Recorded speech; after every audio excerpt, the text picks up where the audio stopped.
hopefully with some more design pattern action. Thank you.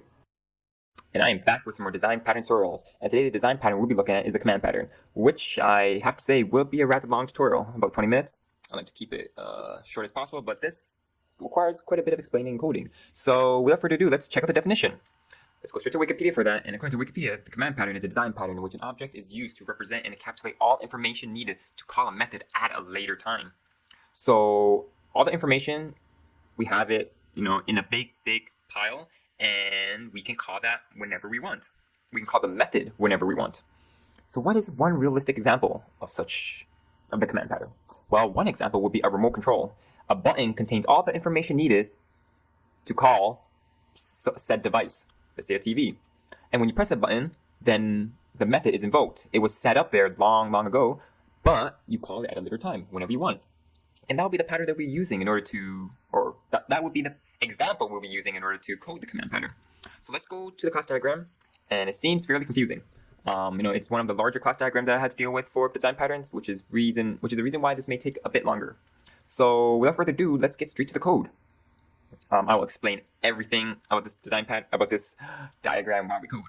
So I went ahead and created 4 empty folders. One is called the abstract command, which is supposed to relate to the interface command. Now, I'm only creating these folders in order to make our life easier, to make everything well organized. You don't have to do this. It's something that I thought would help the users learn better, which usually just, for this folder, would really only contain one class. The concrete command will contain many commands. The invoker would be this class right here, and the receiver would be the class right here. So I created a folder for each one to make everything, well organized, so we know what we're dealing with. So the first thing we're going to do is we're going to go with the abstract interface, the command. And it says that, okay, it's something abstract, and it has a method called execute. In our example, we're going to create an interface, and we're going to call it iCommand. Yep, not very, how would you call it, creative. And it has a method called execute, which I will follow. All right, so we're one step closer, and we're almost done. So check mark on this. We have the abstract command. Next, we have a receiver. The receiver for remote control that we're going to create is essentially the device that the remote control works for. In our example, I'll be using a universal remote. It can turn on the lights, it can turn on the air conditioner, it can turn on the air con, whatever. So for my receiver, I will create 2 things. Again, you can have many options, but I will create something called the light, and I'll create, which will turn on the lights. And another thing will be called the air conditioner. All right, so far so good. So let's create some, okay, what can you do with the light? Well, you can make it turn on and you can turn off. So there it goes. I wrote a method called turn on or on and off, and I just printed out some messages. What about the aircon? Well, the aircon, you can set the temperature, you can turn it on, turn it off, or decrease the temperature. And here I wrote them out real quick. All right, so sorry about that. We turn it on, we turn it off, we increase the temperature, we decrease the temperature. Okay, so what is next? These are receivers, and let's open up our class diagram. So we have the abstract command, we have the receiver. Now what's the invoker? Well, the invoker is the one that calls the command. In our example, it would be the remote control. We click it, and everything's done by the invoker. So our invoker would be the remote controller, which I will call that. Remote controller. Okay, we will keep this class empty for now. And now the concrete command. Now, the concrete command inherits from the command, which is execute. And essentially, it is a common interface to allow the remote control to run the command. Because you think about it, well, the aircon has a method called turn on, but the lights has something called on, which is, there's no way we can call them both at once using one method name. So instead, we will create a concrete command that will essentially wrap the receiver's command and allow for a common method to be used. That is why we have something called execute. So here, we will write a command called light on. And what it will do is that it will simply, go back to the class diagram. The concrete command has to inherit from the abstract command. So here for light on, we will state that, where is it? There it goes. My command inherits from my command, and here we have to give me the option to, yes, thank you. And here we are forced to execute it. Now this command is to turn on the lights. So we have execute, and we're going to turn on the lights. Actually, I should just, that's probably confusing. So turn on the lights. Well, we have execute. However, the concrete command contains a reference to the receiver. In this case, our receiver is a light. So here we will write light, light. Or not light, on, light. Which now I am forced to inherit or include.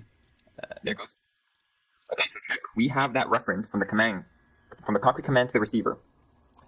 So what do you want to do? Well, this is where I got premature and I wrote lights on. So here, what we want to do is this command just turns the lights on. And that's it. But our light's null. So what we want to do is we want to write a constructor for lights on and state that, hey, I want to pass in light. And that light, I want to, this dot light. And set the reference. All right. So now that is one command we're done with. However, on the remote control, there may be a command to turn it on, but we also want a command to turn it off. So let's go ahead and write a class called lights off. Light off, actually. And it's exactly the same dealio, same thing, same everything. So we will just copy and paste. But I changed some of the methods. So, and I'll explain through them. Again, this is still a concrete command. So we will have a reference to the receiver. Our receiver would be the lights. And again, it has to inherit from the command interface. Now we have lights. We also have to set the reference for it. However, our execute this time is to make it turn off because that's the name of our class. Lights off or light off. So we have light on, light off. Now we also want to create a command very similar to the light, except it is for the air condition. Air conditioner on. And following the same schema, it has to inherit from the I command. It has to have a reference to the AC, and it also has to have a execute command. So I'm gonna copy and paste my code right in to save some time. And I think my mouse is broken. All right, so there goes. So again, inherits from I command. We're forced to do this, and by doing so, we have execute. And by doing so, we need to also have a reference to the receiver, and we also have to set the receiver, which is the air conditioner. This is to turn it on. Now this is where it's very nice because it's different. First off, we want to turn on the AC, and then we want to increase the temperature. So one button does two things. That is nice. I mean, you essentially just have this quit it out and just turn it on. We don't care. But in this case, we will have it increase the temperature. So then we should, the remote control would kind of suck if it doesn't have an off feature, right? So we want to turn off the air conditioner too. Air conditioner off. And again, same exact thing. We want to inherit from the interface, a command. There it goes. We need a reference to the receiver because how else are we going to know what to turn off? Set the reference. This time we will decrease the temperature and turn it off. Now comparing the two from the lights off and the... Ooh. Yeah, my mouse is totally broken. Okay, my click's getting weak. So essentially, the execute is what really differs. Of course, there could be many other changes, but in this example, the execute is different. So okay, that's great. We have lights off, lights on, air conditioner on, air conditioner off. What's next? Well, we want to set up the controller. We want to write the classes so that the controller can set all its buttons. And one way to do this is to... Oh wait, go back to class diagram. Very important so we can kind of relate. The invoker has a reference to the command. Now this is the key part. Because it has a very abstract look on command, it can call anything that inherits from it. So we know they can call anything that has a .execute or a method called execute. And that's basically the trick to it. So here we'll create two commands, a list of two I commands. So the first one keeps a track of all our commands that turn stuff on. The second one keeps a list of commands that turn all stuff off. This will essentially hold the AC off and the lights off. Why can it hold them? Well, because it's looking at I command, and AC off and lights off both inherit from I command. So this will turn AC on and light on. All right, that's great. But since these are private, we have to have a way to insert the commands into the list, or else we're calling nothing. So here we write two methods called insert new on command and insert new off command. We essentially take in a command and we add it to the list for both ends. Next, we want a way to actually hit the buttons. If we hit the buttons and they don't do nothing, it's because we didn't write a method for them. So here it will be fairly simple. We will write an additional two more methods called press button on, press and press button off. They both take in a button number. Starting with index 0 because I don't want to do the whole +1 thing just to make it look nice. And essentially it does is it accesses the list and it will turn the button and it will execute the command. Alright, so we have a bunch of classes, a bunch of stuff, but it's still kind of confusing. And everything pieces together when we finally write the program.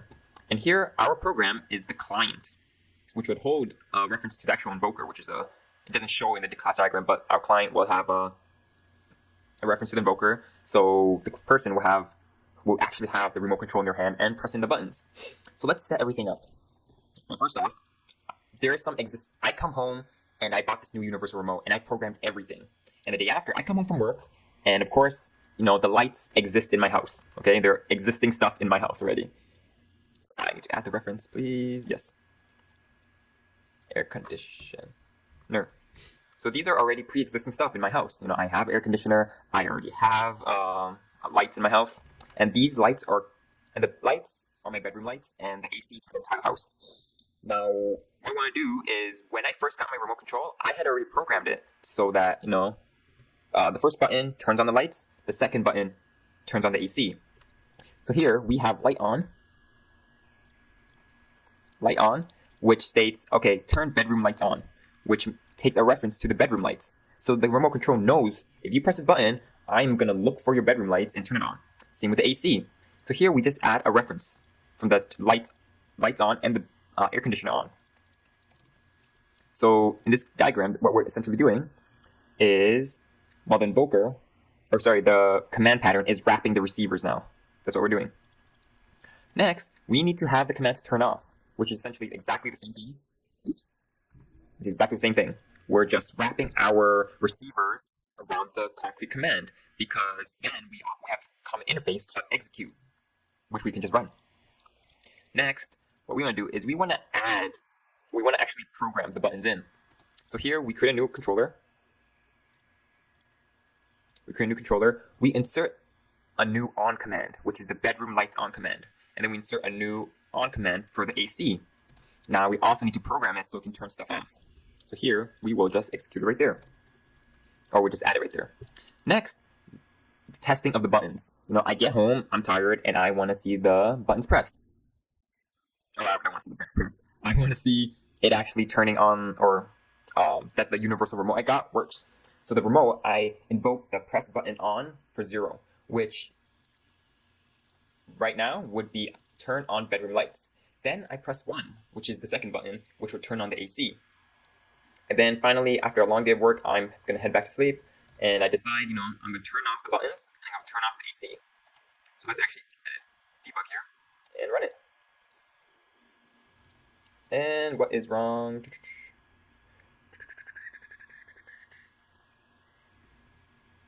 What is wrong? Okay, after struggling for a bit, I found out that on my interface, it was not public. So there it goes. So that was the error. Let's run it. Okay, so here we have a breakpoint. And it says, okay, I press my button and let's see what happens. Let's step over. Step over. Press that button. Well, the lights are on because the first one, or index 0, corresponds to the first command, which was turn bedroom lights on.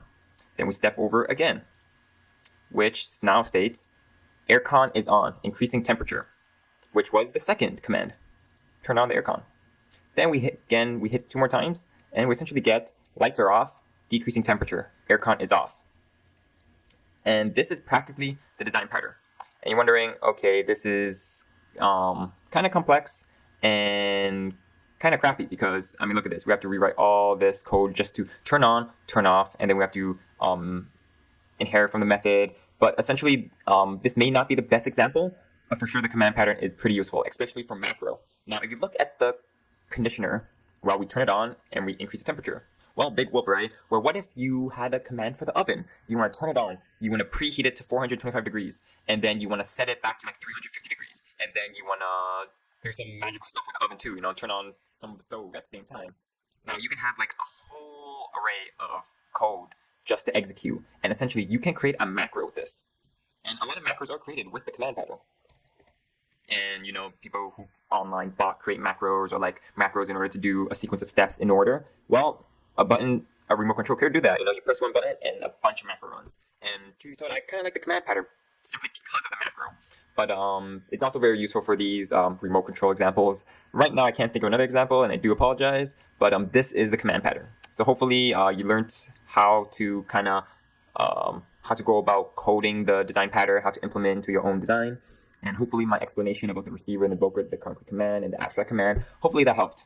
But anyways, this may be the last design pattern tutorial I'm gonna be doing for a while, but we'll find out.